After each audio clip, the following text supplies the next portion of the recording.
கமகமன மணக்க மணக்க குள்ளு ரசம் taste wise அவ்வளோ அட்டகாசமாக இருக்கும். ஹெல்த்தியும் கூட ட்ரை பண்ணி பாருங்கள், கண்டிப்பாக உங்களுக்கு ரொம்ப பிடிக்கும். ஒரு மிக்ஸி ஜாரில் 1 ஸ்பூன் மிளகு சீரகம் சேர்த்து முதல்ல குறப்பாக அரைச்சிட்டு வந்துடலாம். அதோட கூட 8 பல்லு பூண்டு 2 பச்சை மிளகு சேர்த்து குறப்பாக அரைச்சி தனியாக ஒரு ஓரமாக எடுத்து வச்சிடலாம். இன்னொரு பாத்திரத்தில் 2 தக்காளி பழம் 2 கொத்து கருவேப்பிலை தேவையான அளவுக்கு மல்லித்தழை சேர்த்து நல்லா கரைச்சி தனியாக ஒரு ஓரமாக எடுத்து வச்சிடலாம்.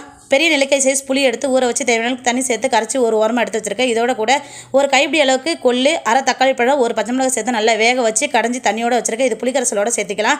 கரைச்சி வச்ச தக்காளி பழத்தையும் புளிக்கரைசலோடு சேர்த்து நல்லா கரகரன்னு கரைச்சிடலாம். தேவையான அளவுக்கு உப்பு, மஞ்சத்தூள், பெருங்காயத்தூள் சேர்த்து ஒரு கிளறி தண்ணியை தனியாக எடுத்து வச்சிடலாம். தாளிப்புக்கு ஒரு கடாயில் 1 டேபிள் ஸ்பூன் அளவுக்கு ஆயில் சேர்த்துக்கலாம். கொஞ்சம் போல் கடுகு, 2 வரமிளகாய் சேர்த்து தாளிப்பு கொடுத்துக்கலாம்.